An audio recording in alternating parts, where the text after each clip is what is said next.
এই দুনিয়াটা একেবারে ছোট্ট, এই দুনিয়াটা একেবারেই ছোট। আমরা মনে করতেছি যে আমি তো দুনিয়াতে আসছি, আমি বৃদ্ধ হব, আমার ছেলে মেয়ে হবে, হ্যাঁ, তারপরে আমি মরব, আমি বাড়ি গাড়ি করব, আমার ধন সম্পদ হবে, তারপরে আমি মারা যাব। বিষয়টা কিন্তু এমন না। হঠাৎ কখন কার সামনে, কার দরজার সামনে এসে আজরাইল আলাইহিস সালাম হাজির হয়ে যায়, এটা আপনিও বলতে পারবেন না, আমিও বলতে পারবো না। আমি যে আপনাদের এখান থেকে কথা বলে যাব বাড়িতে, সেই গ্যারান্টি আছে? হ্যাঁ, আপনারা যে এখান থেকে ঘরে যাইতে পারবেন, গ্যারান্টি আছে? বন্ধুরা আমার, ভাইয়েরা আমার, এই ছোট্ট কথাটা যদি বুঝেন, তাহলে আমি আপনাদেরকে সহজেই বোঝাতে পারবো যে এই দুনিয়াটা আসলেই থাকার জায়গা না।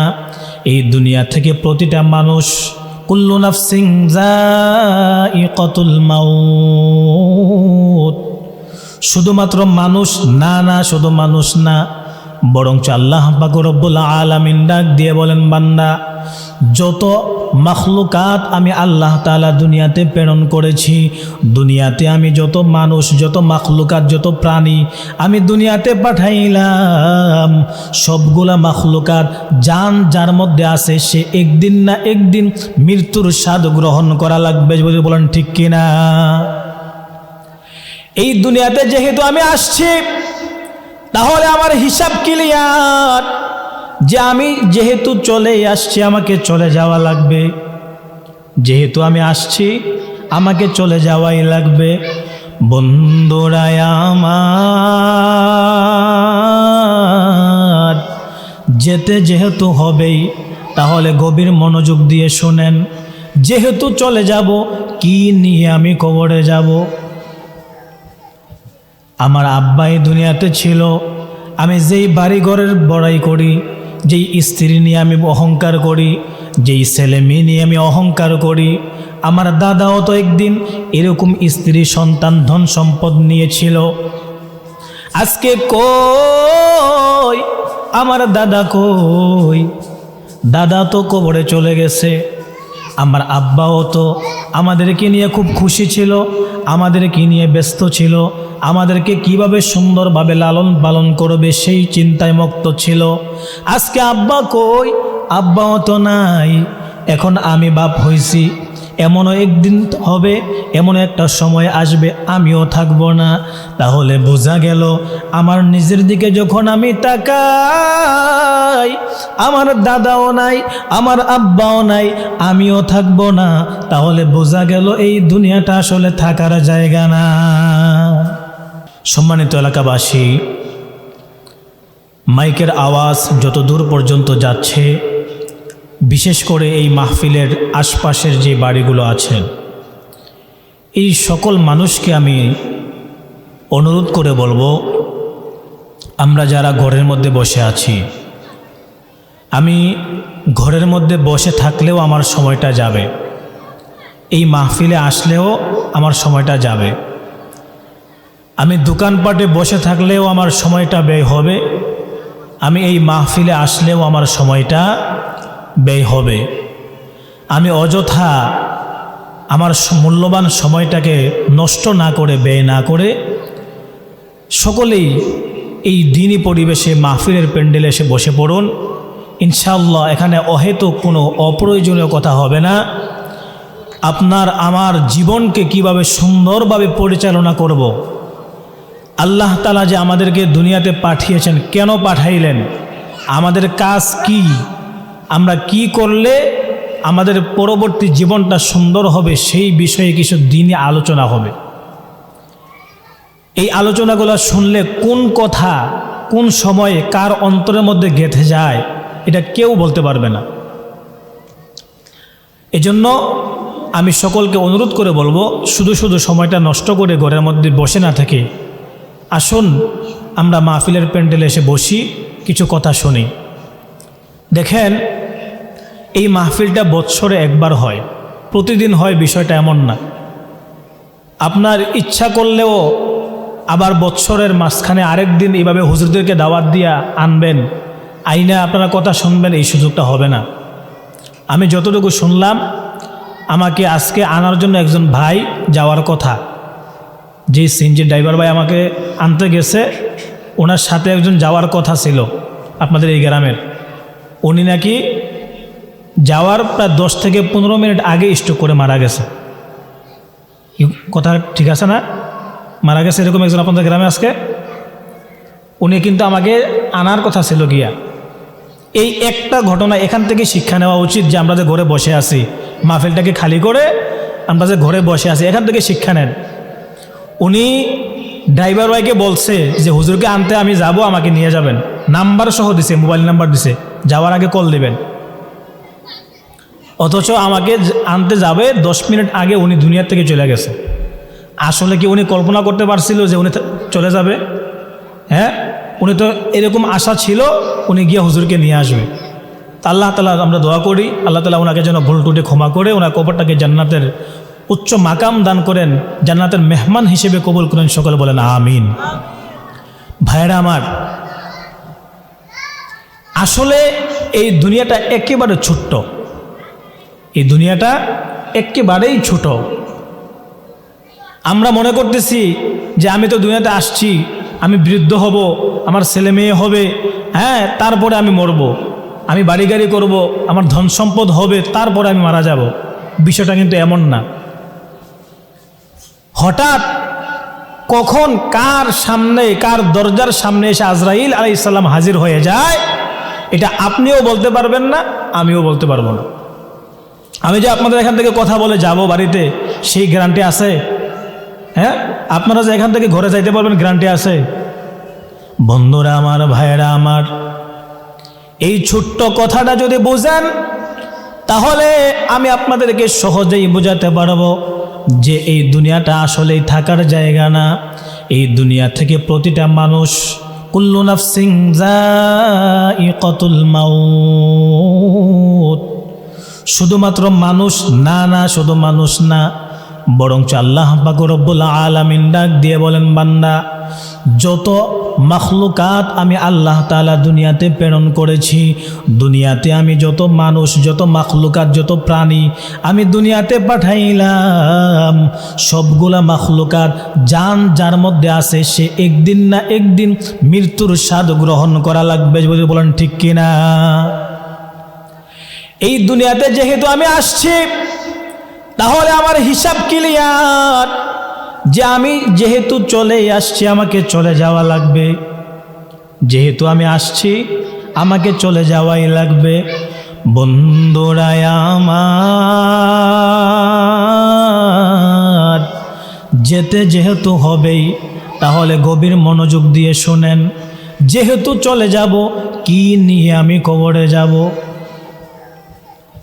আমার আব্বা এই দুনিয়াতে ছিল, আমি যেই বাড়ি ঘরের বড়াই করি, যেই স্ত্রী নিয়ে আমি অহংকার করি, যেই ছেলে মেয়ে নিয়ে আমি অহংকার করি, আমার দাদাও তো একদিন এরকম স্ত্রী, সন্তান, ধন সম্পদ নিয়েছিল।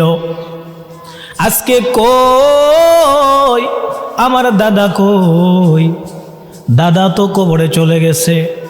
আমার আব্বাও তো আমাদেরকে নিয়ে খুব খুশি ছিল, আমাদেরকে নিয়ে ব্যস্ত ছিল, আমাদেরকে কিভাবে সুন্দরভাবে লালন পালন করবে সেই চিন্তায় মগ্ন ছিল। আজকে আব্বা কই? আব্বাও তো নাই। এখন আমি বাপ হইছি, এমনও একদিন হবে, এমন একটা সময় আসবে আমিও থাকবো না। তাহলে বোঝা গেল আমার নিজের দিকে যখন আমি তাকাই, আমার দাদাও নাই, আমার আব্বাও নাই, আমিও থাকবো না। তাহলে বোঝা গেল এই দুনিয়াটা আসলে থাকার জায়গা না। এই দুনিয়া যেহেতু থাকার জায়গা না, তাহলে আমার কেন আমি চা স্টলে বসে সময় নষ্ট করব?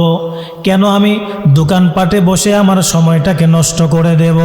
কেন আমি আমার স্ত্রী সন্তানদেরকে নিয়ে তাদের পেছনে আমার মূল্যবান সময়টাকে ব্যয় করে দেব? কেন আমি খেলাধুলার মধ্যে আমার সময়টাকে ব্যয় করে দেব?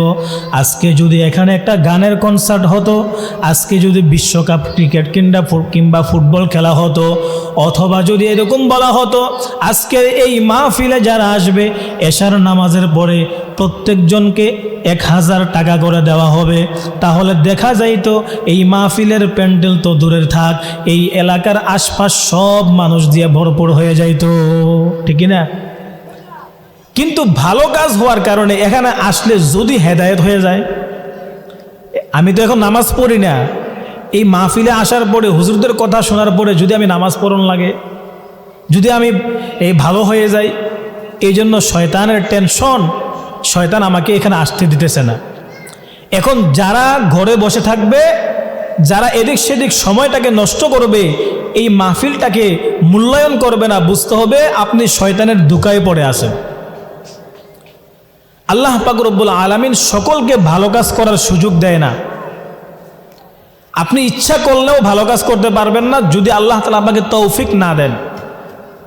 এখন এই যারা এখানে আইসা বসতে পারছেন, আপনারা অন্ততপক্ষে মনে মনে এতটুকু চিন্তা করতে পারবেন, অবশ্যই অবশ্যই আল্লাহ তাআলা আমাকে কবুল করছেন, আমাকে পছন্দ করছেন, আমাকে ভালোবাসছেন বিদায় এত শত মানুষের ভিড়ে আল্লাহ তাআলা আমাকে এই সামান্য মানুষদের কাতারে অন্তর্ভুক্ত করেছেন। বলেন আলহামদুলিল্লাহ।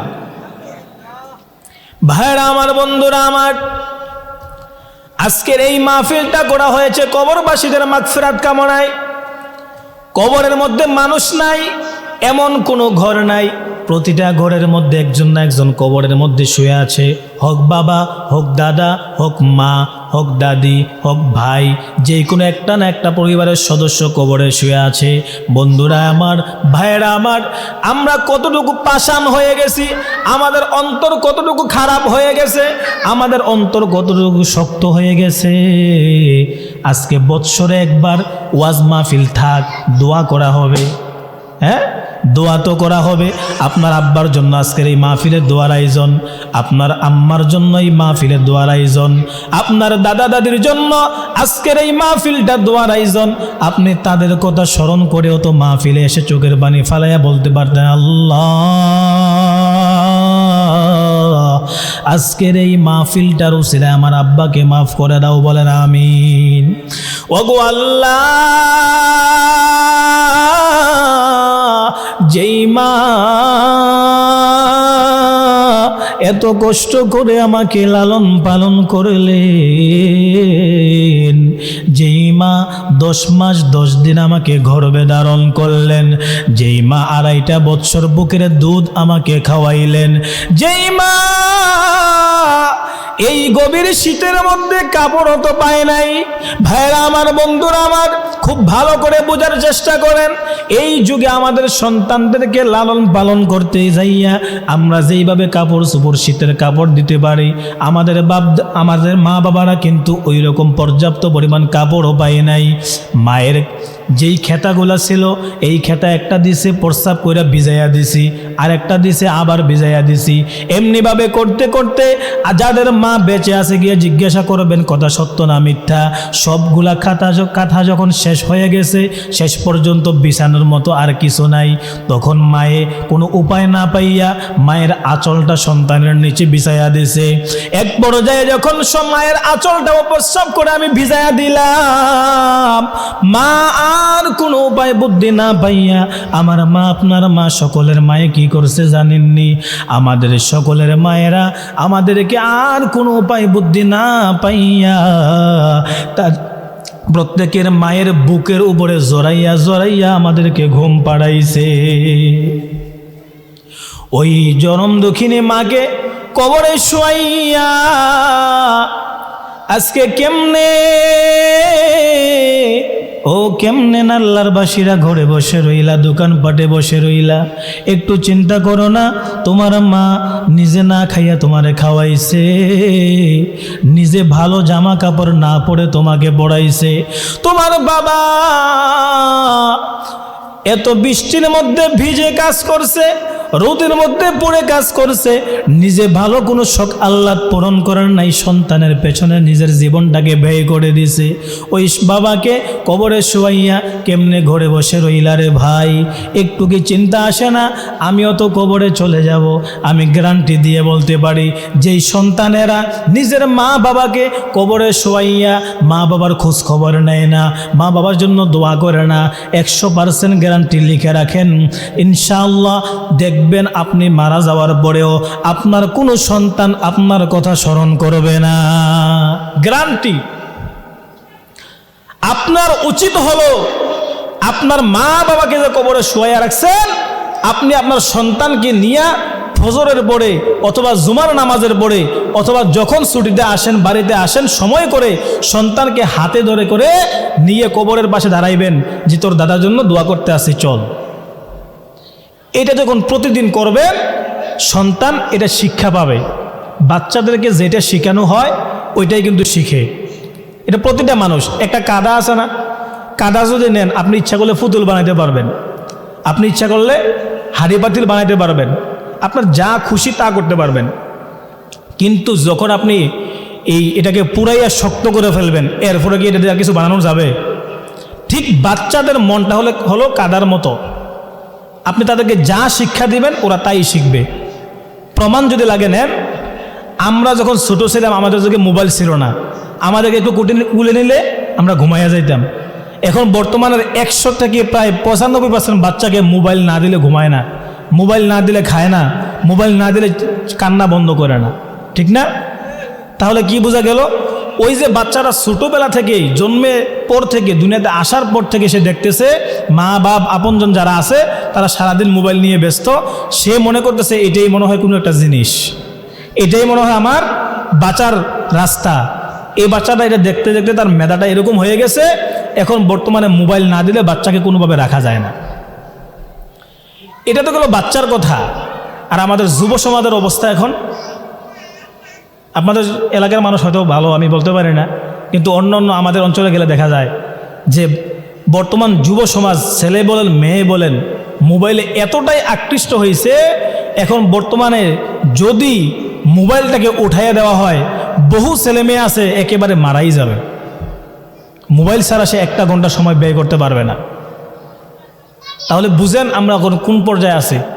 আগের যুগে দেখা যাইতো, বা আমরা নিজেরাও মাগরিবের পরে হচ্ছে যারা ছাত্র স্টুডেন্ট তাদের জন্য পড়াশোনার একটা মুখ্যম সময়, মাগরিবের থেকে আসা পর্যন্ত এটা হচ্ছে লেখাপড়া করার জন্য একটা কি মূল সময়। অথচ বর্তমানে মাগরিবের পরে পড়াশোনা তো দূরে থাক, মা বাবা খবরও নেন আমার ছেলেটা কোথায় আছে। আমাদের যুগে আমরা যখন মাগরিবের পরে রাস্তাঘাটে বের হইতাম, তখন বড় ভাইয়েরা বা এলাকার যারা ছিল, মুরব্বীরা ছিল, তারা প্রয়োজনে মারতো, তারপরে বলতো ঘরে যাও, গিয়ে পড়তে বসো। কি আপনাদের মনে পড়ে না? এরকম করতো না? এখন বর্তমানে বললেন তো একটা বাচ্চাকে, একটা স্টুডেন্টকে, যা ঘরে গিয়ে পড়তে বস, দেখবেন উল্টা আপনাকে আরও মারবে, আপনার সাথে গারপাক দিবে। তাহলে বুঝেন আমাদের আমাদের বর্তমান অবস্থা কেমন যাচ্ছে। এই জন্য বলতেছিলাম যে বাচ্চাটাকে যেইটা শিক্ষা দিবেন সে এটাই নিয়ে সে বড় হবে। যেমন দেখেন, যেই ব্যক্তিটা তার মা বাবা নাচ গান নিয়ে থাকে, অটোমেটিকলি দেখবেন আপনার সন্তানটাও যখন একটু বুঝতে শিখে সে নাচ গান নিয়ে বড় হয়, সেও দেখবেন নাচে গান গায়। আবার যেই লোকটা দেখবেন মাতা পিতা ধার্মিক, নামাজ পড়ে, দেখবেন তার বাচ্চাটাও অটোমেটিকলি নামাজের সময় নামাজে দাঁড়িয়ে যায়, ঠিক না? যেই ব্যক্তিটা সন্তানকে ভালো শিক্ষা দিবে, সন্তানটা ভালো শিক্ষা পেয়ে বড় হবে। আর যেই সন্তানকে কুশিক্ষা দেওয়া হবে, গান বাজনা দেওয়া হবে, বিভিন্ন দুনিয়াবি লাইনে তাকে বড় করা হবে, তে যখন বড় হবে তে দুনিয়াবি লাইন নিয়েই বড় হবে। তাকে যখন ভালো কাজ করার জন্য বলা হবে সে এটা পারবে না। এই জন্য যদি আপনি আপনার সন্তানকে আপনার কবরের পাশে চান, তাহলে আপনিও আপনার বাবার কবরের পাশে গিয়ে দাঁড়ান। আমার ওয়াজটা কি বোঝা গেছে?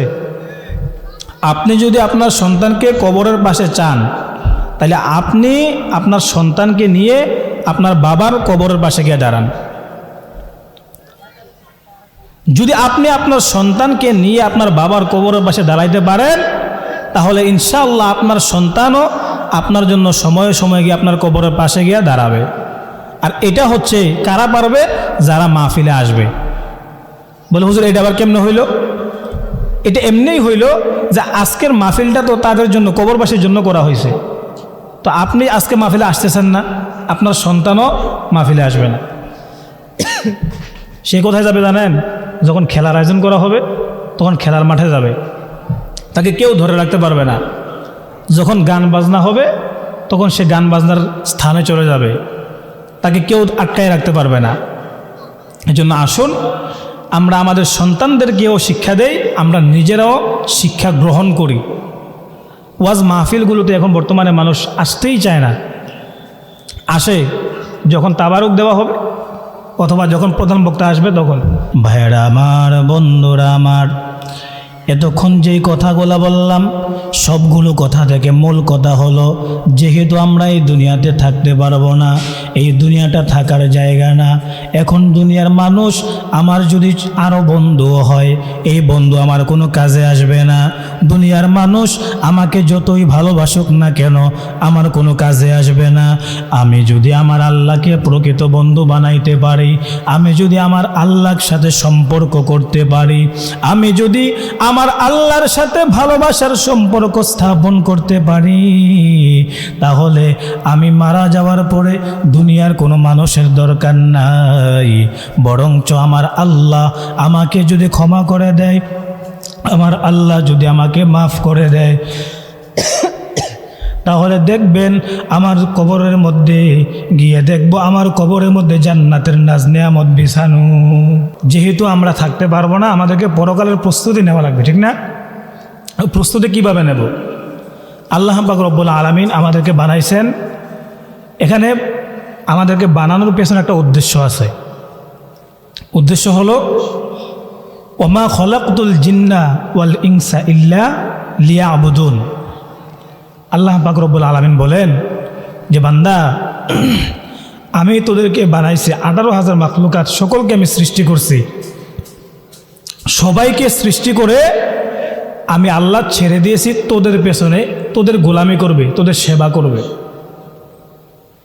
তাহলে বোঝা গেল আল্লাহ পাক রব্বুল আলামিন এই দুনিয়াতে যা কিছু বানাইছেন সবগুলা কার জন্য বানাইছেন? বলেন কার জন্য? আমাদের জন্য। আল্লাহ তাআলা কোরআন কারিমে কি বলছেন? যে আমি 18,000 মাখলুকাতকে বানাইছি শুধুমাত্র মানুষের গোলামি করার জন্য, মানুষের সেবা করার জন্য। আর শুধুমাত্র মানুষ এবং জিনকে বানাইছেন আল্লাহ তাআলার ইবাদত করার জন্য। বলেন সুবহানাল্লাহ। কথাটা খুব মনোযোগ দিয়ে শুনবেন, বোঝার চেষ্টা করবেন। ওয়াজ বেশি লাগে না, অল্প ওয়াজ যথেষ্ট। আল্লাহ তাআলা দুনিয়ার যা কিছু বানাইছেন সব বানাইছেন কার জন্য? কার জন্য? আমাদের জন্য, মানুষের জন্য। আর মানুষ আর জিনকে বানাইছেন কার জন্য? আল্লাহর জন্য। এই একটা সামান্য ছোট্ট এই কথাটা যদি বুঝেন তাহলেই পুরো ওয়াজ পরিষ্কার যে আল্লাহ তো আমাদেরকে বানাইছেন আল্লাহর ইবাদত বন্দেগী করার জন্য। এখন আমরা কি করতেছি? আমার প্রশ্নটা বুঝতে পারছেন আপনারা? আল্লাহ তাআলা বানাইছেন আমাদেরকে আল্লাহর গোলামি করার জন্য। এখন আমরা কি করতেছি আর আমাদের কি করা উচিত? আমাদের কি করা উচিত? আল্লাহ পাক রব্বুল আলামিন বলেন, আল্লাযী খালাকাল মাউতা ওয়াল হায়াতা লিয়াবলুয়াকুম আইয়ুকুম আহসানু আমালা। আমি হায়াত এবং মৌত, হায়াত এবং মৌত এইটা দিয়ে মানুষকে সৃষ্টি করেছি এবং আমি তাদেরকে একটা উদ্দেশ্য নিয়ে সৃষ্টি করছি। উদ্দেশ্যটা হলো কি? লিয়াবলুয়াকুম আইয়ুকুম আহসানু আমালা। আমি তাদেরকে পরীক্ষা করব। কি করবেন? কথা বলেন, কি করবেন? যারা আছেন তারাই কথা বলবেন যথেষ্ট।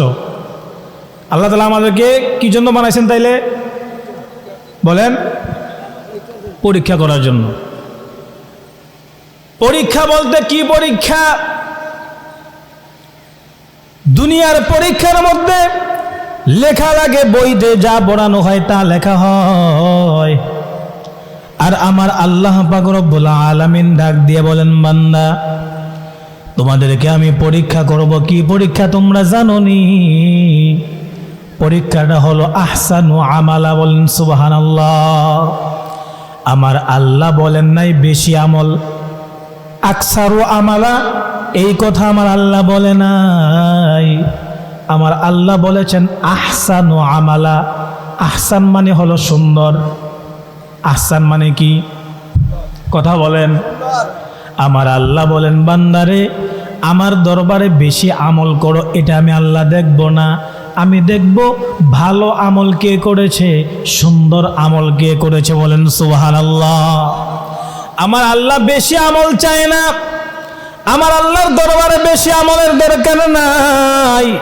আমার আল্লাহ বলেন সুন্দর আমল করো, ভালো আমল করো, 5 ওয়াক্ত নামাজ পড়ো। 5 ওয়াক্ত নামাজ তাড়াহুড়া করে পড়া যাবে না। তাড়াহুড়া করে পড়লে এই নামাজটা ভালো আমল হবে নাকি খারাপ হবে? সুন্দর হবে নাকি অসুন্দর হবে?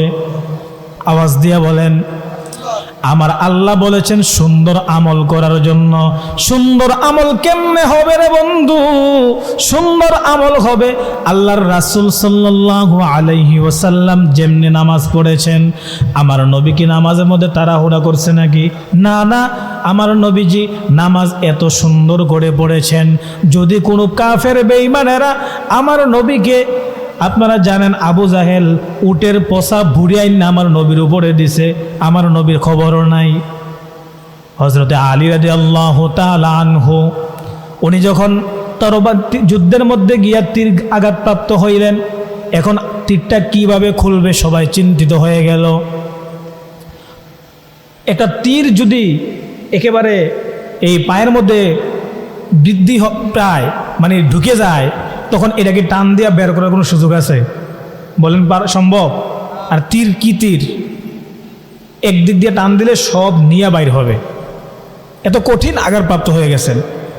তখন হযরত আলী রাদিয়াল্লাহু তাআলা আনহু বলেন, ও আমার সাথীরা, এইভাবে আমার তীর বের করা সম্ভব নয়, তোমরা কাজ করো, আমি নামাজে দাঁড়ায় যাই, আমি নামাজে দাঁড়ানোর পরে তোমরা তীরটা খুলে ফেলে। বলুন সুবহানাল্লাহ।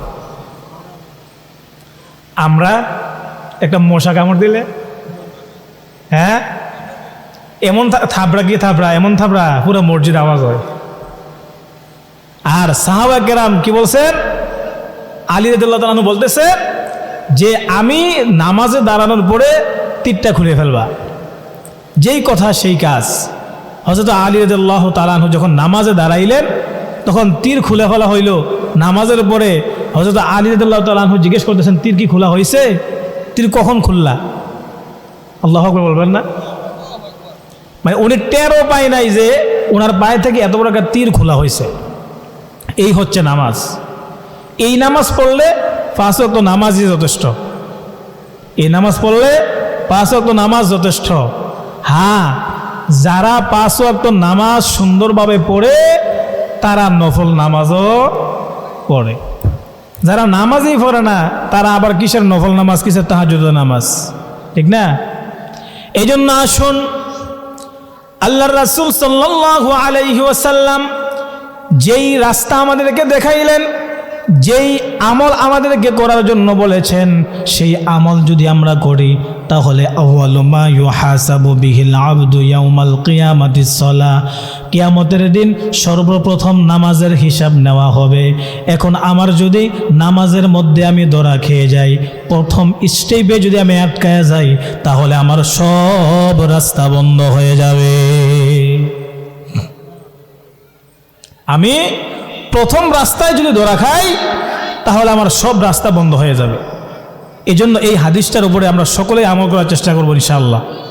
সবাই বলেন ইনশাআল্লাহ। কারণ নামাজ যখন থাকবে না, আমি প্রায় সময় ম্যাক্সিমাম মাহফিলে কথাটা বলি যে মনে করেন যে এই মাহফিলের প্যান্ডেলটা সীসা দিয়ে একটা প্রাচীর করে, হ্যাঁ, সকল দরজা জানালা যা আছে কোনো কিছু নাই, সব বন্ধ। তারপরে এই পুরোটা প্যান্ডেলকে স্বর্ণ মুদ্রা টাকা পয়সা দিয়ে একেবারে পরিপূর্ণ ভরপুর করা হয়েছে। এরপর একটা তালা লাগাই দিছে, এমন তালা যেই তালাটা চাবি ছাড়া কোনোভাবেই খোলাও যাবে না, ভাঙ্গাও যাবে না। এখন চাবিটা যদি আমি নিয়ে যদি আপনাকে বলি যে এই পুরোটা প্যান্ডেলের মালিক আপনি, বুঝছেন, প্যান্ডেল কিন্তু ভাঙ্গার কোনো সিস্টেম নাই, চাবি ছাড়া খোলার কোনো সিস্টেম নাই, ভাঙ্গারও কোনো সিস্টেম নাই। এই সময় যদি চাবিটা নিয়ে আমি চলে যাই আর বলি এটার মালিক আপনি, বলেন তো আপনার কোনো কাজে লাগবে? কাজে লাগবে? এই জন্য আমি এই উদাহরণটা ম্যাক্সিমাম জায়গায় দেই যে জান্নাত যদি আল্লাহ তাআলা আমাদেরকে দেয়, জান্নাত যদি আল্লাহ তাআলা আমাদেরকে দেয় যে বান্দা যাও তুমি জান্নাতে চলে যাও, তোমাকে জান্নাত দিয়ে দিলাম, আমি তো এত খুশি হব, আমি দৌড়ে জান্নাতে যাব, গিয়ে দেখবো জান্নাতের দরজা বন্ধ, জান্নাতের দরজা বন্ধ। আমরা ডাক দিয়ে বলবো আল্লাহ আপনি না জান্নাতে যেতে বললেন, জান্নাত তো আমাকে দিলেন, ওগো আল্লাহ জান্নাত তো পাইলাম, কিন্তু জান্নাতে ঢোকার জন্য তালা দিয়ে দেওয়া, দরজা দিয়ে বন্ধ, এখন তালা না খুললে কেমনে জান্নাতে প্রবেশ করব? আল্লাহ পাক রব্বুল আলামিন ডাক দিয়া বলবে বান্দারে জান্নাতের তালার চাবি কিন্তু এই জায়গায় পাওয়া যায় না। ও বান্দা জান্নাতের তালার চাবি এই হাসরের ময়দানে পাওয়া যাবে না। জান্নাতের চাবি দুনিয়া থেকে নিয়ে আসা লাগে, দুনিয়া থেকে যারা চাবি বানায় আনতে পারছে তারাই জান্নাতের তালা খুলতে পারবে, আর যারা চাবি ছাড়া এই দুনিয়া থেকে পরকালে চলে যাবে তাদের জন্য জান্নাতে ঢোকার মতো কোনো সুযোগ নাই। এই জন্য আল্লাহর রাসূল সাল্লাল্লাহু আলাইহি ওয়াসাল্লাম বলে দিয়েছেন আউয়ালু মা ইউহাসাবু বিহিল আবদু ইয়াউমাল কিয়ামাতিস সালাহ। এর আগে আরেক হাদিসে বলেন মিফতাহুল জান্নাতিস সালাহ, নামাজ হলো জান্নাতের চাবি। তাহলে প্রশ্নের উত্তর কিন্তু আমি আবার আপনাদেরকে দিয়ে দিছি। পরীক্ষার প্রশ্নের উত্তর কি ফাঁস করা যায়? এটা বেআইনি না? কিন্তু ইসলামের পরকালে যত প্রশ্ন আছে এগুলো পাশ করা যায়। সুবহানাল্লাহ কইতেন না? আল্লাহ তাআলা কোরআনের মধ্যে সব প্রশ্নের উত্তর দিয়ে রাখছে, শুধু লিখবেন আর জান্নাতে যাবেন। বলেন সুবহানাল্লাহ। যেমন এই যে চাবি বলে দিলাম, এখন চাবি আপনারা সংগ্রহ করেন। চাবি কি? নামাজ। শেষ প্রশ্নপত্র ফাঁস হয়ে গেছে। এই যে কালকে থেকে পরীক্ষা শুরু হবে মনে হয়, বা অনেক প্রতিষ্ঠানের পরীক্ষা চলতেছে, যদি পরীক্ষার দিন রাত্রে প্রশ্নের উত্তরগুলো বলে দেওয়া হয় তাহলে ছাত্রছাত্রী খুশি হয়ে যাবে না? তারা নির্দ্বিধায় পাশ করবে না? তা আমি আপনাদেরকে আজকে প্রশ্ন বলে দিলাম, এখন আপনারা নিজেরাই প্রশ্নের উত্তর অনুযায়ী আমল করেন, ইনশাআল্লাহ কবরের মধ্যে গিয়ে দেখবেন জান্নাতের বিছানা বিছানা। বলেন আলহামদুলিল্লাহ। ভাইয়েরা আমার, বন্ধুরা আমার, যেহেতু নামাজ বেহেশতের চাবি, এই চাবিটা দুনিয়া থেকে বানিয়ে নেওয়া লাগবে। আর বন্ধু, যেহেতু আউয়ালু মা ইউহাসাবু বিহিল আবদু ইয়াউমাল কিয়ামাতিস সালাহ বলেছেন নবীজি, কিয়ামতের ময়দানে সর্বপ্রথম আমার আপনার নামাজের হিসাব নেওয়া হবে। সুতরাং এই হিসাব যদি ক্লিয়ার হয়ে যায় তাহলে আমার সব হিসাব ক্লিয়ার, আর এই হিসাব যদি গন্ডগোল হয় তাহলে সব হিসাবের মধ্যেই ভেজাল হয়ে যাবে। এই জন্য আমাদেরকে 5 ওয়াক্ত নামাজ সঠিকভাবে সুন্দরভাবে পড়া লাগবে। শুধু কি আমি পড়লেই হবে না? না না, শুধু আমি পড়লেই হবে না, কারণ আল্লাহ পাক রব্বুল আলামিন বলে দিয়েছেন নিজে জাহান্নামের আগুন থেকে বাঁচো, এরপর নিজের পরিবার পরিজনকে বাঁচাও, এরপর নিজের সমাজকে বাঁচাও, এরপর নিজের গ্রামকে বাঁচাও, এরপর দেশকে বাঁচাও, নিজের জাতিকে বাঁচাও। সুতরাং নিজে শুধু নামাজ পড়লেন, আপনার ছেলে নামাজ পড়ে না, আপনার বিবি নামাজ পড়ে না, আপনার পরিবার পরিজন নামাজ পড়ে না, আপনি মনে মনে ভাববেন আমি তো মাশাআল্লাহ হাজী সাহেব, আমি তো তাহাজ্জুদের নামাজও পড়ি, সুতরাং আমি মনে হয় জান্নাতে চলে যাব। না না না না, একরকম একটা ঘটনা আছে, এক আল্লাহর ওলি, সে একটা সেকেন্ডের জন্য আল্লাহকে ভুলে না, প্রতিটা মুহূর্তে মুহূর্তে আল্লাহকে ডাকে। আল্লাহ পাক রব্বুল আলামিন ফেরেশতাকে পাঠাইলেন, ফেরেশতা যাও ওই নাল্লা এলাকার পুরাটাকে একেবারে গজব দিয়া উল্টাইয়া দাও। ফেরেশতারা আসছে গজব দেওয়ার জন্য। আইসা দেখে সব মানুষরাই খারাপ, পুরা নাল্লা এলাকাবাসী সবাই খারাপ, শুধু একটা ব্যক্তি এই মাহফিলে আছে যে একটা সেকেন্ডের জন্য আল্লাহকে ভোলে না। এখন আপনারা অনেকে হয়তো জানেন যেই এলাকার মধ্যে আল্লাহকে একটা মানুষও ডাকে ওই এলাকায় কোনো গজব আসে না। এখন এই একটা মানুষের কারণে পুরা এলাকার মধ্যে আযাব দেওয়া যাচ্ছে না। ফেরেশতারা চলে গেলেন, গিয়া বলেন আল্লাহ কেমনে আযাব দিব? একটা বান্দা এমন আছে যে আপনার বড় আশেক, আপনাকে ছাড়া কিছুই বোঝে না। ওগো আল্লাহ, এখন ওই আল্লাহর ওলি আপনার বন্ধুকে ফালাইয়া ওনাকে কেমনে এই এলাকার মধ্যে আযাব দেব? আল্লাহ পাক রব্বুল আলামিন বলে ফেরেশতারা রে, আগে ওই আমার বান্দারারে বেশি কইরা গজব দে। আগে যে আমার বেশি ডাকতেছে তার আগে গজব দে। বলে কেন? কারণ সে নিজে তো জাহান্নামের আগুন থেকে বাঁচতেছে, পুরা গ্রাম যে জাহান্নামে যাচ্ছে সে তো এই চিন্তা করতেছে না। এই জন্য যে নামাজ পড়ে সে আরো 10 জনকে কিভাবে নামাজি বানানো যায় সেই চেষ্টা করা লাগবে। দেখেন আমরা যারা আওয়ামী লীগ করি, আমরা আমাদের দলের লোক বারক, এটা আমরা কাজ করি না এইভাবে। যারা বিএমপি করি, আমরা বিএমপির লোক বারক মিছিল মিটিং করি না। আমরা অন্য অন্য দল যারা যে দল করি, এই দলে কেমনে লোক বাড়াবো আমরা সেই টেনশন। কেন? আমাদের শক্তি বাড়তে হবে। তাহলে যারা আল্লাহর ওলি, যারা আল্লাহর পাগল, তারা সব সময় নিজে নামাজ পড়ে আরেকজনকে নামাজ পড়ানোর চেষ্টা করে। কেন? নামাজের সংখ্যা এলাকায় বাড়ক, ঠিক না? জান্নাতে আমি একা যাব কেন? আমি জান্নাতে যাব, আমার ভাই কেন জাহান্নামে যাবে? আমি জান্নাতে যাব, আমার আব্বা কেন জাহান্নামে যাবে? আমি জান্নাতে যাব, আমার মা কেন জাহান্নামে যাবে? আমি জান্নাতে যাব, আমার স্ত্রী কেন জাহান্নামে যাবে? না না না, তা হতে পারে না। আমি তো জান্নাতে যেতেই হবে, সাথে আমার পরিবার পরিজন, আমার গ্রামবাসী, আমার বন্ধু মহল, আমার আত্মীয় স্বজন সকলে মিলে মিশে যদি একসাথে জান্নাতে যেতে পারি, তাহলে আমার জান্নাত তো আরো জান্নাত হয়ে যাবে। এই জন্য আসুন আমরা যেন কখনো আজকের পর থেকে আর কোনোদিন নামাজকে কাজা না করি, নামাজকে বাদ না দেই। আল্লাহ তাআলা রব্বুল আলামিন আমাদের সকলকে 5 ওয়াক্ত নামাজ সঠিকভাবে পড়ার তৌফিক দান করো, সকল বলেন আমিন। এরপরে আসেন আল্লাহ পাক রব্বুল আলামিনের সাথে ভালো সম্পর্ক রাখা লাগবে। আল্লাহ তাআলার সাথে এমন সম্পর্ক করা লাগবে, আমি যেই জায়গার মধ্যে যাই আমার আল্লাহ আমাকে দেখে নাকি দেখে না? আরো জোরে বলেন, আমার আল্লাহ এমন কোন জায়গা আসেনি যেই জায়গার মধ্যে গেলে আল্লাহ দেখবে না? এমন কোন জায়গা আছে নাকি? বন্ধুরা আমার, যেহেতু আমি যেখানে যাই সেখানে আমার আল্লাহ দেখে, আমার খুব ভয় লাগে, আমার খুব বেশি ভয় লাগে। সেটা হলো আমার আল্লাহ যেহেতু সব দেখে, দুনিয়ার সর্দার বলেন, সরকার বলেন, পুলিশ বাহিনী, কোনো বাহিনী বলেন, এলাকার মেম্বার, চেয়ারম্যান, সর্দার বলেন, তার সামনে তার বিরোধিতা করা যায়নি, তার বিরুদ্ধে কথা বলা যায়নি। আজকে যদি আমার চাইতে একটু ভালো ক্ষমতাবান কেউ থাকে, তার বিরুদ্ধে কোনো কথা বলা যায়? তার ভয়ে কোনো কাজ করা যায়? যায় না। তাহলে একটু চিন্তা করে দেখেন, সাধারণ দুনিয়ার মানুষ, সেও মানুষ, আমিও মানুষ। তার যেমন হাত আছে আমারও হাত আছে, তার যেমন জবান আছে আমারও তো জবান আছে, তার যেমন চোখ আছে আমারও তো চোখ আছে, তার যা যা আছে আমারও তা তা আছে।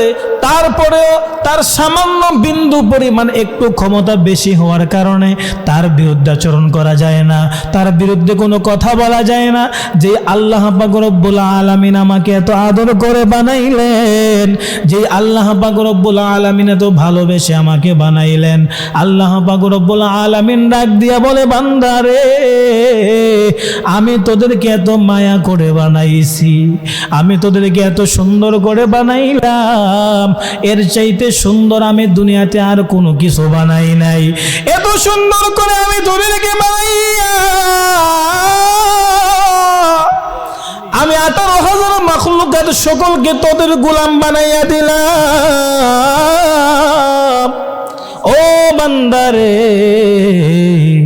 এত কিছু কইরা আমি তোদেরকে বানাইছি, সব কিছু বানাইছে আল্লাহ তাআলা ফেরেশতাদেরকে দিয়া। আর মানুষের চেহারাটা আল্লাহ কুদরতে নিজ হাতে বানাইছেন। বলেন তো দেখি, আমার সন্তান যখন আমাকে আব্বু বলে ডাক দেয় আমার কেমন লাগে? হ্যাঁ, আমার যত টেনশন থাকুক না কেন, আমার যত বিপদ আসুক না কেন, আমার ছোট্ট বাচ্চাটা যখন আমাকে আব্বু বলে ডাক দেয় আমার কলিজাটা ঠান্ডা হয়ে যায়। আমার সন্তান যখন আমাকে আম্মু বলে ডাক দেয় আমার মায়ের কলিজাটা ঠান্ডা হয়ে যায়। যে আল্লাহ আমাকে বানাইলেন যে আল্লাহ এত কষ্ট করে এত সুন্দর করে বানাইলেন, ওই আল্লাহ বলে বান্দারে তুই যখন তোর আব্বাকে আব্বা বলে ডাক দাও তোর আব্বার কলেজা ঠান্ডা হয়ে যায়, তুই যখন তোর আম্মাকে আম্মা বলে ডাক দাও তোমার আম্মুর কলেজা ঠান্ডা হয়ে যায়। রে বান্দা বান্দি, তোর মা তোর বাবা তোকে সামান্য কিছু খাওয়াইয়া মানুষ করলো, লালন পালন করলো, আর আজকে এই জন্য তাদেরকে তুমি আব্বা আম্মা বলে ডাক দাও। আর আমি আল্লাহ যে তোকে এত কষ্ট এত সুন্দর করে বানাইলাম, আমি আল্লাহ যে তোরে মায়ের পেটের মধ্যে খাওয়াইলাম, আমি আল্লাহ যে তুই দুনিয়াতে আসার পরে কি খাইবি কেউ বোঝে না, আমি আল্লাহ যে বোঝার ব্যবস্থা কইরা দিলাম। তুই কেমন দুধ খাইলে তোর শরীরের জন্য উপকার হবে কেউ বুঝবে না, আমি আল্লাহ ব্যবস্থা কইরা দিলাম। একেবারে ঠান্ডা দুধও দিলাম না তোর ঠান্ডা হয়ে যাবে, একেবারে গরম দুধ দিলাম না যেন তোর জিহ্বা পুড়ে যাবে। তোর মায়ের বুকের মধ্যে আমি এত সুন্দর করে একটা মেশিন ফিট কইরা দিলাম, তোর স্বাস্থ্যের জন্য যেইটা উপকার এমন দুধ সাপ্লাই করা হবে। আমি আল্লাহ তোকে এত সুন্দর করে যত্ন করে লালন পালন করলাম, এরপরে তুই হাঁটতে পারতি না, আমি আল্লাহ তোকে হাঁটার শক্তি দিলাম। তুই কথা বলতে পারতি না, আমি আল্লাহ তোকে কথা বলার সুযোগ দিলাম। রে বান্দা, তুই সমাজের মধ্যে দৌড়াদৌড়ি করতে পারতি না, আমি আল্লাহ তোকে সেই শক্তিও দিলাম। শুধুমাত্র বিনিময়ে একটা জিনিস চাইছিলাম, সেইটা হলো তুই যদি আমাকে একবার আল্লাহ বলে ডাক দিতি, আমি আল্লাহ বহুত বড় খুশি হয়ে যাইতাম। বলেন সুবহানাল্লাহ। তোর মাকে ডাক দিলে তোর মা যেমনি খুশি হয়, তোর বাবাকে ডাক দিলে তোমার বাবা যেমনি খুশি হয়, আমি আল্লাহকে যখন একবার আল্লাহ বলে ডাক দিবা, আমি আল্লাহও খুশি হয়ে যাইতাম। অথচ যেই আল্লাহ এত সুন্দর করে এত কষ্ট এত চমৎকার চেহারা দিয়ে আমাদেরকে বানাইলে, সেই আল্লাহকে আমরা ভুলে গেছি, সেই আল্লাহকেই ভুলে গেলাম। যাকে ভুলার কোনো সুযোগ নাই আমরা তাকেই ভুলে গেছি। আচ্ছা বলেন তো, পুরা দুনিয়ার সকল মানুষ যদি আমার পক্ষে থাকে আর আল্লাহ যদি আমার প্রতি অসন্তুষ্ট থাকে, তাহলে আমার কোনো উপকার আসবে? আর পুরা সমগ্র পৃথিবীর মানুষ যদি আমার বিপক্ষে থাকে, একজন মানুষ আমার পক্ষে নাই, কিন্তু আল্লাহ তাআলা যদি আমার পক্ষে থাকে, তাহলে বলেন তো আমার কোনো সমস্যা করতে পারবে কেউ? হ্যাঁ? তাহলে আসলে বন্ধু কে আর আমরা বন্ধু বানাই কাকে? এই জন্য আল্লাহ পাক রব্বুল আলামিন যেভাবে খুশি হবে আমরা সেই ভালোবাসা খুঁজতে হবে। আমার বিবি কোন কাজটা করলে সে খুশি হয় আমি খুঁজে খুঁজে সেটা করি না। আমার সন্তানকে কি দিলে খুশি হবে আমি সেইটা দেই না। তাহলে সব জায়গার মধ্যে ভালোবাসা খুঁজি, কিন্তু যেই আল্লাহ আমাকে বানাইলেন ওই আল্লাহ কি করলে খুশি হবে সেই চিন্তা আমার মধ্যে কেন আসবে না? দুনিয়াটা যেহেতু থাকার জায়গা না, যেহেতু সকলকেই চলে যেতে হবে, যাব আল্লাহর কাছে, আর দ্বিতীয় কেউ আমাকে বাঁচাইতে পারবে না। সুতরাং আমাকে বন্ধু বানাতে হবে আল্লাহকে। আল্লাহ যদি আমার বন্ধু হয়ে যায়, তাহলে কবরের মধ্যে গিয়ে আমি দেখব আমার কবরটা আর কবর নাই, অন্ধকার নাই, বরঞ্চ আমার কবরটা একটা জান্নাতের বাগান হয়ে আছে। বলেন সুবহানাল্লাহ। এই জন্য এমন কিছু আমল করা লাগবে যে আমল করলে আমার কি হবে, আমার পরকালটা আমার কবরটা জান্নাতের একটা বাগান হয়ে যাবে। সেই আমল যেন আমরা করতে পারি, আল্লাহ তাআলা আমাদের সকলকে সেই তৌফিক দান করুন। সকলে বলেন আমিন। ভাইরা আমার, আল্লাহর রাসূল সাল্লাল্লাহু আলাইহি সাল্লামের রাস্তা যদি অনুসরণ করেন, আল্লাহর রাসূলকে যদি আপনার প্রকৃত মাহবুব বানাইতে পারেন, তাহলে আপনার দুনিয়াও সুন্দর হবে, আখিরাতও সুন্দর হয়ে যাবে। যেমন দেখেন আপনার হযরতে বিলাল রাদিয়াল্লাহু তাআলা আনহু, ওনার নাম শুনছেন আপনারা? হ্যাঁ, এইদিকে মনোযোগ দেন। হযরতে বিলাল রাদিয়াল্লাহু তাআলা আনহুর নাম আপনারা শুনছেন? কে কে শুনছেন আপনারা তো দেখি। উনি কি ছিল? হ্যাঁ, একেবারে নিম্ন স্তরের গোলাম ছিলেন, কালো ছিলেন, তুতলা ছিলেন। যারা শুনছেন না এগুলা, দেখার মতো কিছুই ছিল না চেহারার মধ্যে, অথচ ওনার পাওয়ার কি জানেন? শুনছেন এই কথা? কখনো শুনছেন? হযরত বেলাল রাদিয়াল্লাহু তাআলা আনহু, তিনি ইসলামের প্রথম মুয়াজ্জিন, প্রধান মুয়াজ্জিন, এমন মুয়াজ্জিন যেই মুয়াজ্জিন যদি আজান না দিত তাহলে সূর্য উঠত না। প্রমাণ দেখেন, হযরত বিলাল রাদিয়াল্লাহু তাআলা আনহু তিনি যখন আজান দেয়, সকল মদিনাবাসী একদিন দলবদ্ধ হয়ে আল্লাহর রাসূল সাল্লাল্লাহু আলাইহি ওয়াসাল্লামকে বলেন, ইয়া রাসূলুল্লাহ, ইয়া হাবিবাল্লাহ, বেলাল যে আজান দেয়, আজানটা বেশি একটা ভালো লাগে না। তোতলা মানুষ না, তোতলা মানুষ উচ্চারণও সুন্দর হয় না। ও গো নবীজি, মদিনার মধ্যে কত সুন্দর সুন্দর কণ্ঠওয়ালা মুয়াজ্জিন আছে, আপনি যদি মনে কিছু না করেন তাহলে বেলালকে একটু চেঞ্জ কইরা নতুন একটা মুয়াজ্জিন নিয়োগ দিলে কেমন? আল্লাহর রাসূল সাল্লাল্লাহু আলাইহি ওয়াসাল্লাম যদিও খুশি হতে পারেন নাই, আবার বেজারও হন নাই, যেহেতু সকল সাহাবীরা একত্রিত হয়ে বলেছেন। আল্লাহর রাসূল সাল্লাল্লাহু আলাইহি ওয়াসাল্লাম বলেন, ও আমার সাহাবীরা, সমস্যা নাই, দেখো ভালো মুয়াজ্জিন কই আছে, কে আছে? সুন্দর দেখে, ভালো কণ্ঠওয়ালা, দেখে দেখতেও সুন্দর, একেবারে ফিটফাট মুয়াজ্জিন ঠিক করলেন।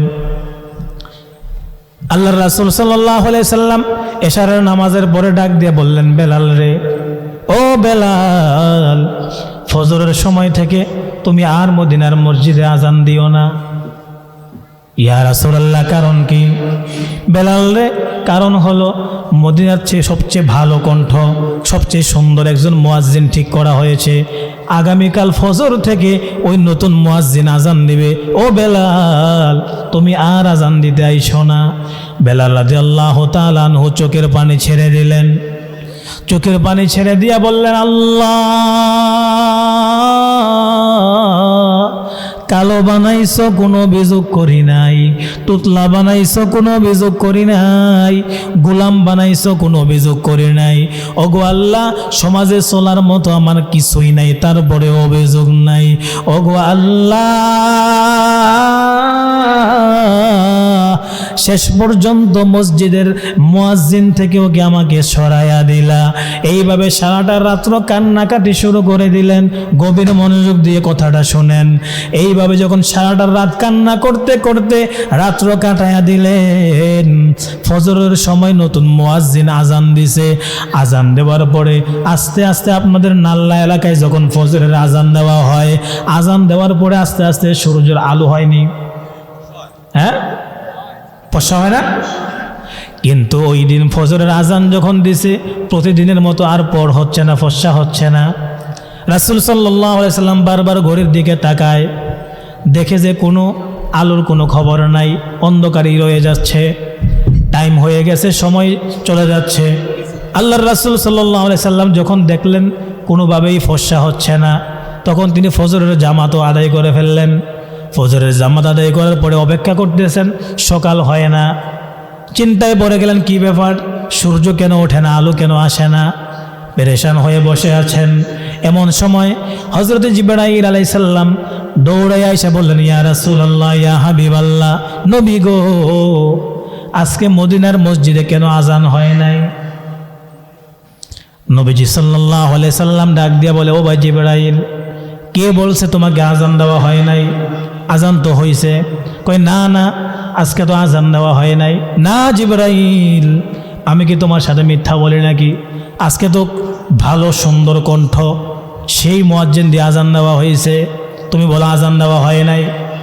জিবরাইল ডাক দিয়া বলে, ইয়া রাসূলুল্লাহ, ইয়া হাবিবাল্লাহ, না না, আজকে আজান দেওয়া হয় নাই। আর যতক্ষণ পর্যন্ত ফজরের আজান না দেওয়া হবে, ততক্ষণ পর্যন্ত দুনিয়ার আকাশে সূর্য উঠবে না। নবীজি বলতেছেন, না জিবরাইল, আজান তো হয়েছে, আমরা তো নামাজও পড়লাম। জিবরাইল ডাক দিয়ে বলেন, নবী গো আমার, আল্লাহ পাক রব্বুল আলামিন সূর্যকে বন্ধ করে দিয়েছেন। ডাক দিয়ে বলছে, ও সূর্য, যতক্ষণ পর্যন্ত আমার বেলাল আজান না দিবে, ততক্ষণ পর্যন্ত কিন্তু তুমি দুনিয়াতে আলো দিবা না। সুবহানাল্লাহ বলতেন না? ও সূর্য, যতক্ষণ পর্যন্ত মদিনার মসজিদের মধ্যে আমার বেলাল আজান না দিবে ততক্ষণ পর্যন্ত কিন্তু সাবধান, তুমি আলো দিতে পারবে না।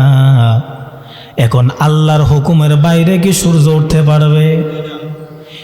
ও নাল্লাবাসী, একটু চিন্তা করে দেখেন আল্লাহর সাথে কেমন প্রেম খেলা খেলাইছে। বেলালের আজান না দেওয়ার কারণে সূর্য ওঠে না। এবার ডাক দিয়া বললেন, ওগো নবীজি, আজান যদি হইতো তাহলে প্রতিদিন ফজরের আজান যখন হয় আরশে আজিম পর্যন্ত আজানের আওয়াজ হয়, আসমানের সকল ফেরেশতারা আজানের জবাব নেয়। আজকে দি আজানের আওয়াজও হইল না, কোনো ফেরেশতারা জবাবও নিতে পারলো না, তাহলে বোঝা গেল আপনার আজান মসজিদ আল্লাহর আরশ পর্যন্ত পৌঁছায় নাই। যতক্ষণ পর্যন্ত আরশের মধ্যে আজান না পৌঁছবে ততক্ষণ পর্যন্ত দুনিয়ার মধ্যে সূর্য উঠবে না। আল্লাহর রাসূল সাল্লাল্লাহু আলাইহি সাল্লাম ডাক দিয়ে বললেন, ও বেলাল, কোথায় আসো? জলদি করে আসো। তুমি আল্লাহর সাথে কেমন সম্পর্ক করছো, কেমন প্রেম খেলা খেলাইছো, যেই প্রেম খেলা খেলানোর কারণে সাধারণ মুয়াজ্জিন, তুমি একজন সাধারণ মুয়াজ্জিন, হাফসি বংশের কালো তোতলা, তুমি আজান যতক্ষণ না দাও ততক্ষণ পর্যন্ত নাকি দুনিয়ার আকাশে সূর্য উঠবে না। ও বেলাল, আর দেরি করো না, জলদি করে এসে তুমি মিনারের মধ্যে আজান দাও। শুধু কি তাই? না না, শুধু তাই নয়। হযরত বেলাল রাদিয়াল্লাহু তাআলা আনহু যখন নবীজি সাল্লাল্লাহু আলাইহি সাল্লাম দুনিয়া থেকে বিদায় হয়ে গেলেন তখন বেলাল রাদিয়াল্লাহু তাআলা আনহু সহ্য করতে পারে নাই, কান্না করে বলে, আল্লাহ,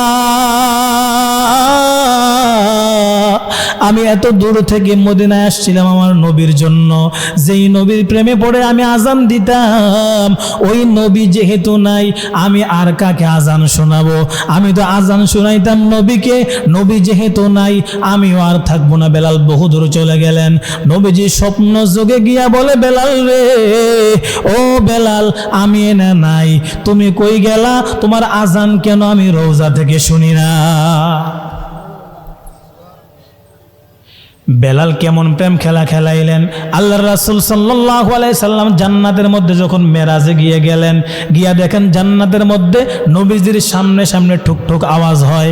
নবীজি বলেন, যে আওয়াজটা হয় ওই আওয়াজটা আমি দেখলাম বেলালের পায়ের আওয়াজ। ডাক দিয়ে বললাম, বেলাল, আল্লাহর সাথে কি প্রেম খেলা খেলাইলা? যেই প্রেম খেলা খেলানোর কারণে জান্নাতের মধ্যে আমার সামনে সামনে তুমি আমার আগে জান্নাতে ঢুকে গেলা। সুবহানাল্লাহ কইতেন না? বেলাল ডাক দিয়ে বলেন, ইয়া রাসূলুল্লাহ, আমার তো এখানে কোনো কিছু ব্যক্তিগত এক্সট্রা কোনো আমল নাই। আমি একটা আমল করি, সেটা হলো প্রতিদিন ওযু করার পরে 2 রাকাত তাহিয়াতুল ওযু নামাজ পড়ি। আল্লাহর রাসূল বলেন, বেলাল রে, আমার তো মনে হয় তুমি এই আমলের কারণে জান্নাতের মধ্যে সবার আগে এবং কি আমি নবীর আগেও তুমি জান্নাতে যাবা। আল্লাহর নবীর আগে কিন্তু জান্নাতে কেউ যাইতে পারবে না, পারবে? কিন্তু নবীজি যেই উটের মধ্যে উঠবে, এই উটের রশি টানবে কে? কে? বেলাল। তাইলে উট আগে যাবে নাকি উটের রশির মালিক আগে যাবে? তো রশির মালিক থাকবে বেলাল, বেলাল টানবে, নবীজি জান্নাতে যাবে। বলেন সুবহানাল্লাহ। এই হচ্ছে বেলাল। সেই বেলাল যদি নবীর সাথে এমন সম্পর্ক করছে যার কারণে সে জান্নাতের মালিক হয়ে গেছে এবং তার আজান আরশে আজিম পর্যন্ত পড়ে, আর আমরা যদি বর্তমানে আল্লাহর সাথে নবীর সাথে এমন প্রেম খেলা খেলাইতে পারি, তাহলে আমার দ্বারা কি এরকম প্রেম সম্ভব না? অসম্ভব? হ্যাঁ, আল্লাহ পাক রব্বুল আলামিন আমাদেরকে এমন প্রেম খেলা খেলানোর তৌফিক দান করুক, সকল বলেন আমিন। ভাইরে, যদি এই প্রেম খেলা খেলাইতে চান মুখে মুখে বললে হবে না।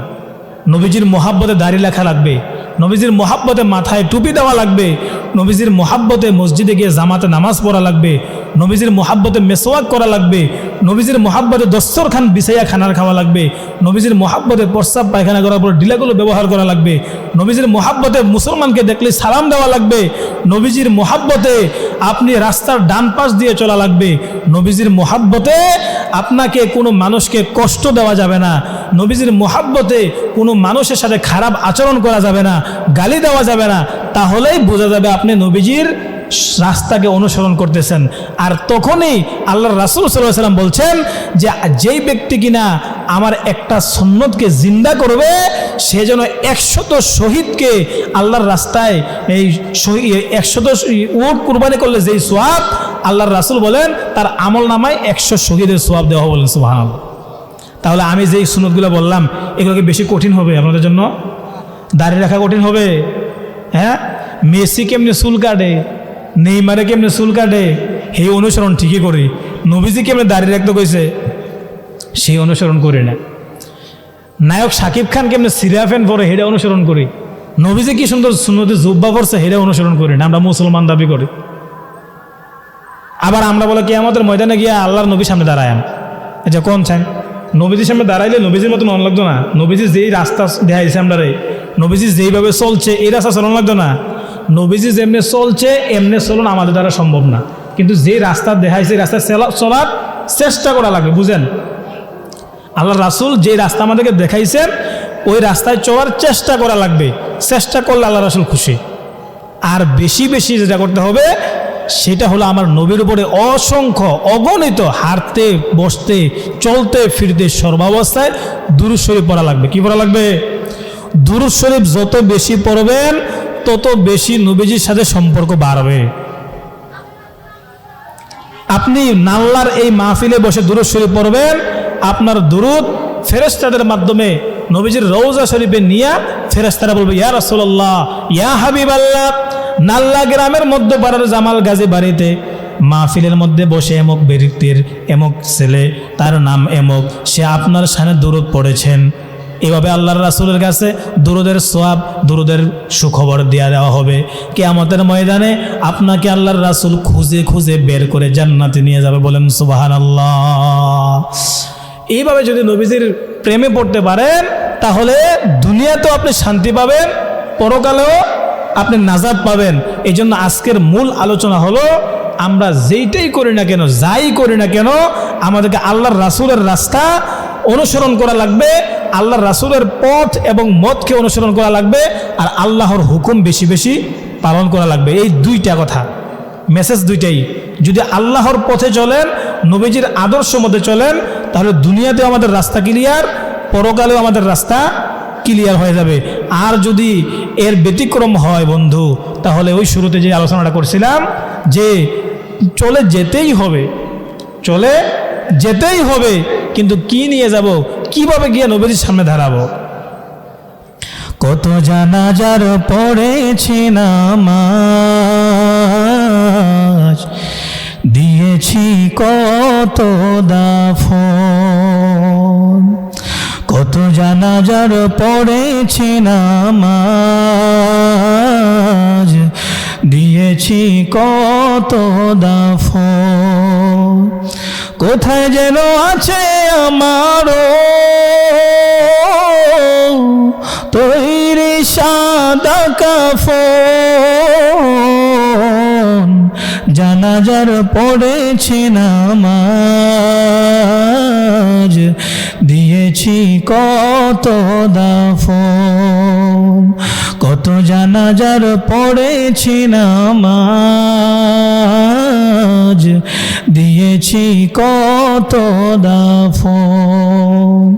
জীবনে কত জানাজার নামাজ পড়লাম, জীবনে কত মানুষের গোসল দিলাম, জীবনে কত জানাজায় গিয়ে উপস্থিত হইলাম। কোন দিন জানি আমার জানাজার খবর মাইকের মধ্যে বলা হয়, কোন দিন জানি আমার মৌতের খবর মাইক দিয়ে বলা হয়। যেই দিন বলা হবে এরপর থেকে দুনিয়ার সকল কাজ বন্ধ হয়ে যাবে। এই জন্য আসুন দুনিয়াটার মধ্যে নিজের জীবনটাকে এমনভাবে সাজাই, যেইভাবে জীবন সাজাইলে দুনিয়ার সকল মানুষ আমার জন্য কান্না করবে, আর আমি হাসতে হাসতে আল্লাহর জান্নাতে চলে যাব। নামাজ কখন হবে? সময় মতো হয়ে যাবে নামাজ?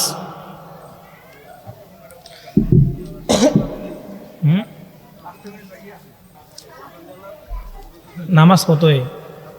7টা।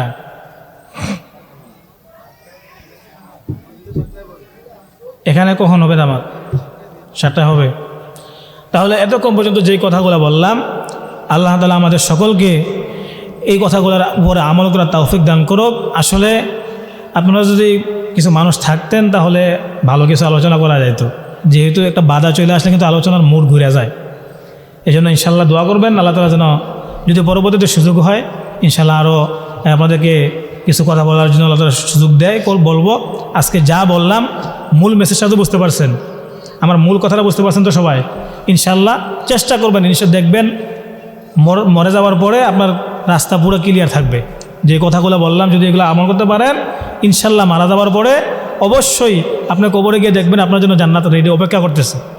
আমাদের সকলকে আল্লাহ তাআলা একসাথে জান্নাতে যাওয়ার তৌফিক দান করুন, সকল বলেন আমিন। আমার কথায় বা আমার আচার আচরণে যদি কেউ মনে কষ্ট পেয়ে থাকেন আমাকে আল্লাহর রাস্তায় ক্ষমা করে দেবেন।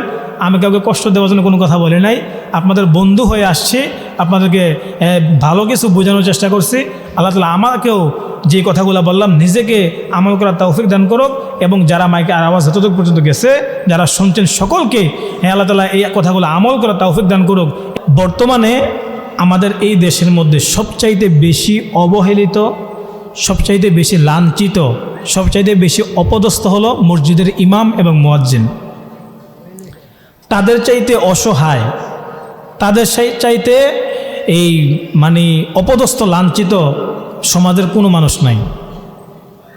এটা আপনারা আমার সাথে একমত হন আর না হন, এটা চিরন্তন সত্য। বর্তমান সময়ে একটা মসজিদের ইমামকে সর্বোচ্চ 5 থেকে 10,000 টাকার মধ্যে বেতন দেওয়া হয়, অথচ আমরা যারা আছি আমাদের পকেট খরচও মাসে 10,000 টাকার বেশি আছে। ঠিক বললাম না?